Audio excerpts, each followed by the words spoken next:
Kasuku Katani ni mwenyekiti wa wafanyabiashara mkoa wa Geita, lakini pia ni bloka.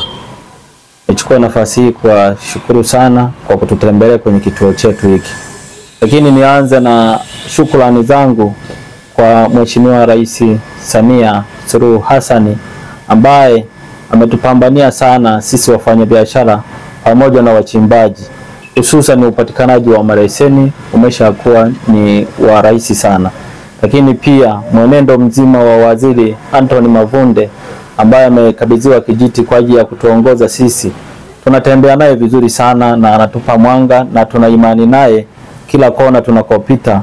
Hatuwezi kumsahau kwa mazuri yote anayoyafanya katika mkoa wetu wa Geita. Sekta hii ya madini inaendelea kukua katika mkoa wetu huu wa Geita kwa nyanza mbalimbali, kwa sababu hata remo wetu wa mkoa wa Geita ambaye ni Samuel Shaw ameendelea kutupa elimu kubwa sana, hususa kudhibiti namna ya utoroshaji katika mkoa wetu wa kimadini mkoa wa Geita.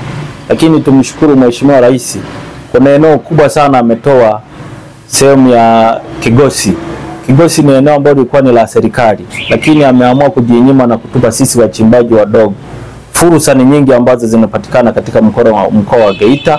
Tunawakaribisha sana mikoa yote ambao mtahitaji kuja kuchimba katika mkoa wetu, fursa zipo za kutosha.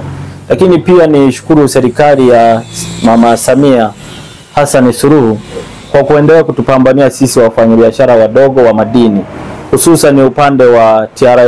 TRA ilikuwa inatusumbua sana kuhusiana na swala la mapato, lakini kuna muunganiko wa asilimia ambazo tayari zinakatwa moja kwa moja. Tumekuwa na uhuru mkubwa sana namna ya kufanya biashara. Hata ukipata pesa yako hauna mashaka tena na kuanza kukimbizana na TRA. Ni jambo la kumshukuru Mheshimiwa Rais kwa namna bora anavyozidi kuipambania nchi yetu ya Tanzania. Wachimbaji wadogo tumenufaika kwa mambo mengi. Cha kwanza tunapata leseni bila shida, lakini pia hata kama kulikuwa na mtu ambaye hajitambui kwenye namna ya sekta ya madini kiutafutaji, tayari ameshaupata mwanga. Kwa sababu watu wengi sana walikuwa wanasumbuliwa labda na TRA, unapopata hela yako unakuja kuanza kukadiwa makadirio ambayo hayapo. Lakini sasa hivi mchimbaji amekuwa ni mtu yuko huru. Akipata pesa anafanya biashara yake kwa uhuru bila usumbufu wowote. Kwa miaka 4 hii ya Mama Samia, sisi tunaona kwetu ni kama fahari, kwa sababu ni mabadiliko makubwa ambayo yametokea kwenye sekta ya madini, hususan ni namna bora anavyoipambania kutupa sisi ushirikiano wa miundombinu ya umeme pamoja na vifaa vya kuchimbia.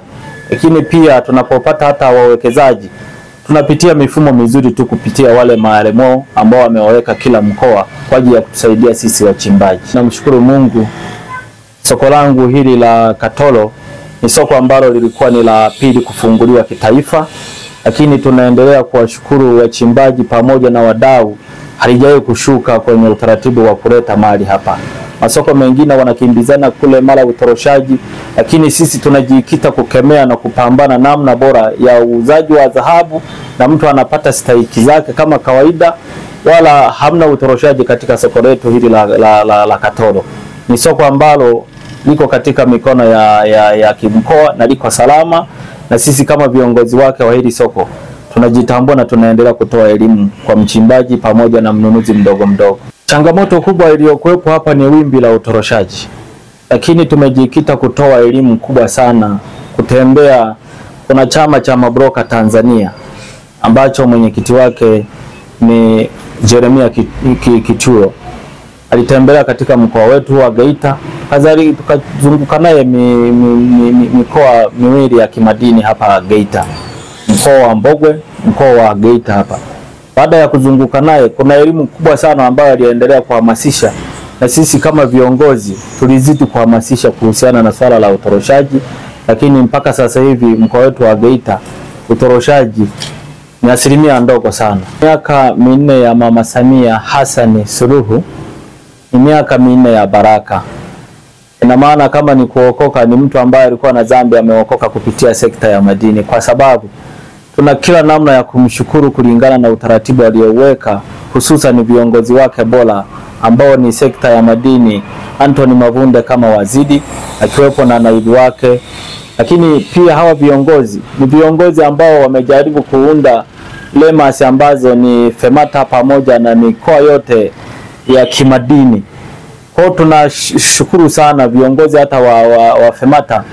Kuna chama ambacho kimeshaundwa, ni hii FEMATA, inajaribu kutoa elimu kubwa sana, hususan ni rais wetu wa wachimbaji ni John Bina, ambaye ndiye ana jukumu kubwa sana hapa Tanzania la kutuongoza sisi wachimbaji pamoja na wafanyabiashara, kwa sababu mpaka sasa hivi kuna kitengo fulani ambacho kimeshaanzishwa, atatembea Tanzania nzima kwa ajili ya kutoa elimu.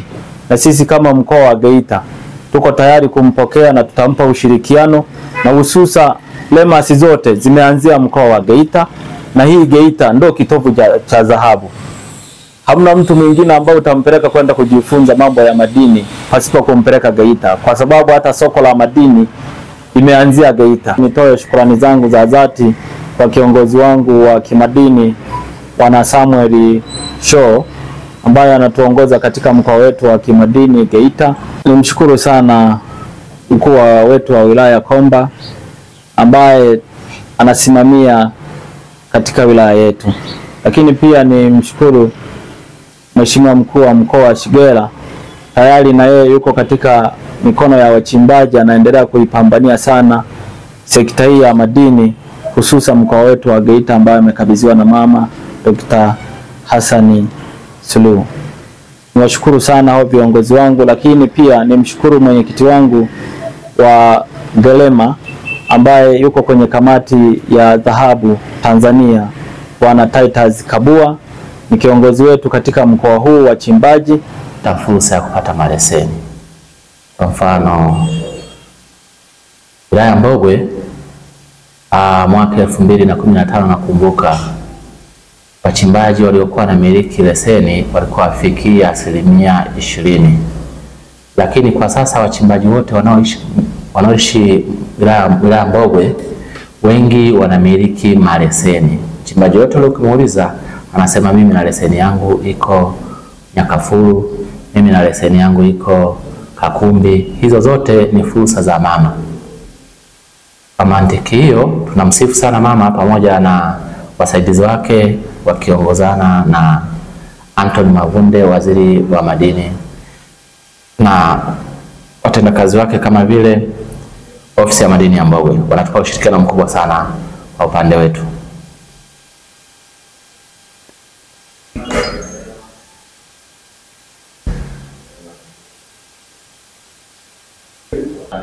Miezi miwili tulionayo katikati, mama pia aliongeza fursa kwa wachimbaji. Alitoa eneo la Kigosi ambalo liko katika mkoa wa kimadini Mbogwe kwa ajili ya wachimbaji wadogo. Kuna leseni zaidi ya 4,000 kwa sasa zilitangazwa, na kuna leseni 2,700 wachimbaji wadogo wote tumegawiwa. Leseni hizo zote tumegawiwa wachimbaji ambao tumezunguka mkoa wa kimadini Mbogwe pamoja na mikoa mingine. Wachimbaji wamepata fursa. Kwa hiyo kwa maana hiyo tunamshukuru sana mama katika kutoa ile fursa, na kwa sasa watu tumeshaanza kuona matunda ya kuachiwa lile eneo. Watu wameshaanza kufanya survey na wengi wameshaanza kukutana na miamba ya uzalishaji kwenye maleseni yao ambao wameshagawiwa. Kwa na wasihi waweze kutembelea kwenye maleseni yao kwa wakati huu ili kubaini yako sehemu gani, waanze na uzalishaji ili tuendelee kupata huruma ya mama hii ambayo ametupa kwa mwaka huu. Ni kitendo ambacho hatukuamini. Kwanza kwa wachimbaji tulivyoona tangazo, hatukuamini kweli ni kweli eneo la Kigosi limetangazwa kwa ajili ya wachimbaji wadogo. Hatukuamini. Kwa sababu tulikuwa tunaamini ni eneo la hifadhi na haliwezi kuruhusiwa kuchimbwa. Lakini ilipotokea kutangazwa, tulipewa ruhusa ya kwenda kutembelea eneo na kufanya maombi kwa ajili ya kugawa leseni, na tayari watu washaanza kupata leseni.